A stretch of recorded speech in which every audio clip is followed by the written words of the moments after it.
guys, I'm Layla. Today we are in Raid Shadow Legends, and we're going to be reading the lore story for Losan Clef.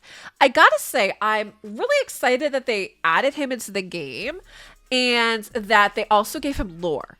Because if you followed along with a lot of the different lore stories that I've done for Night Revenants, and even some that aren't necessarily a Night Revenant, I feel like they mention Losan Clef very often as basically being like who started the Night Revenant cult, right? So I'm really excited that they did this, and I can't wait to see, how they're all to tie this together. And in case you guys haven't noticed, he does have the banner. He's got the shiny thing he's standing on. So obviously he is the faction unity warlord leader type champ for the Night Raven, and I think that makes so much sense. So I love that they did that. So checking him out, I mean, he's got this freaky banner looking thing, right? But so we have this. We don't exactly know what this means. I'm curious if we will learn this, whatever this is supposed to be. But I think it does look pretty cool. He's got an interesting banner there. That's pretty cool. I mean, we have a lot of almost. This reminds me of, is it maybe like Greek mythology with the floral like this? Same thing with like his pauldrons here, right? That kind of makes me think of that as well too. But I think his design looks pretty good. I like what they did. So I have not checked out this lore story at all. I waited for you guys. Let's dive on in. And I'm really hoping that they kind of like tie all this in about how he ends up being like the faction unity leader, but how he basically also started the Night Revenant cult. So let's dive on into it. Before the cult of Cleth, there was the Bone Temple, a Lumayan faith based in the free city of Narbuk. Its adherents venerated the bones of saints and heroes. They were exposed as practitioners of necromancy when Red Crusaders stormed Narbuk in search of skinwalkers, orcs, ogren, and lizardmen. Many of their numbers were slain, the rest fleeing to Durham Forest or deep into Narbuk's labyrinthine catacombs. At the time, Losan Cleth was both a member of the Sacred Order and Bone Temple. Ruthlessly ambitious, he sought much more power. When the Crusaders came to Narbuk, the religious politics of the Free City were thrown into turmoil. In a storm of murderous treachery, Cleth was made a mage baron of the temple. Fiercely intelligent, a shrewd interrogator, and a powerful mage, he was later made leader. Something Cleth kept secret from all around him was a chronic illness of the stomach. This and all his talents came into play during the Second Conclave of the Elves, which, as a member of the Sacred Order, he had a role in. There he learned of the Dreamwalker from the Dark Elves and how to contact him.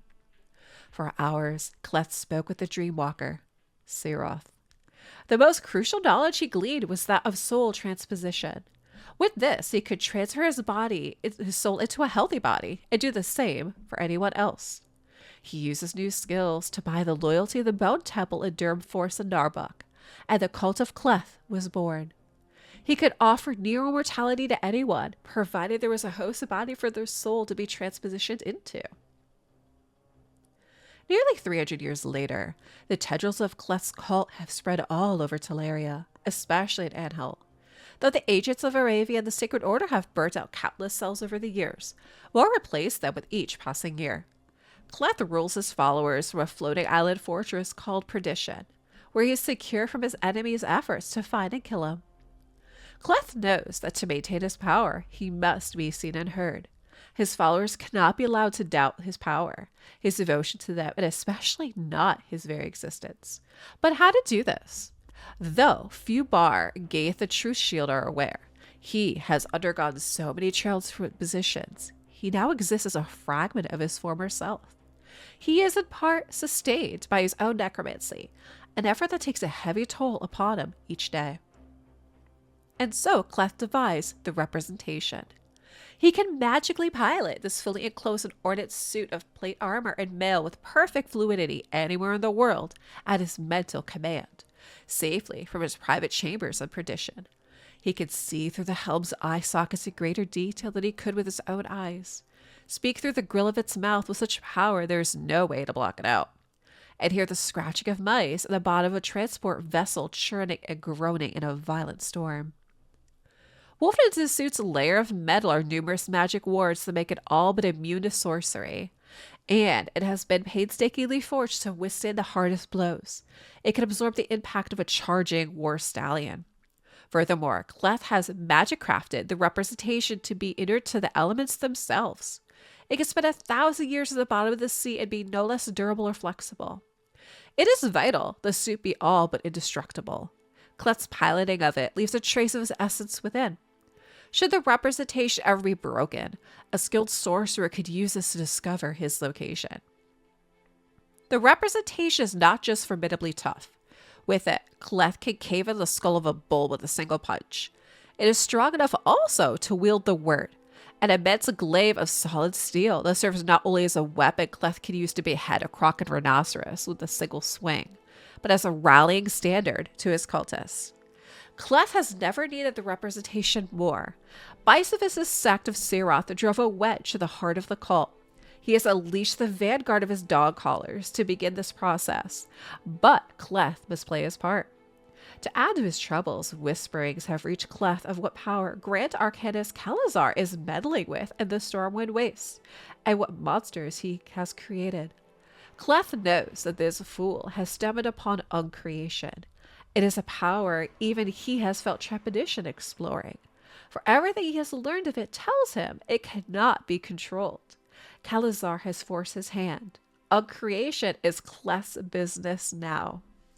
Okay, guys, I did not expect that. So this actually isn't really Cleth. This is the representation, like this, however you want to call it, is being piloted by him. This is all magic. It's just a suit of armor.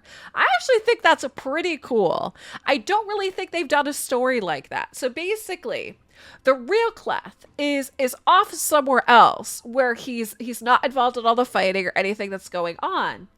And instead, he's piloting this thing. He's seeing through its eyes. He's speaking through it. So it makes sense now with this mask and how, you can't see any eyes or anything through it is basically his like soul or like a part of his essence, they say, is kind of infused with this. And then this is what we're seeing here. I actually think that's pretty cool. I did not expect that in the lore story at all.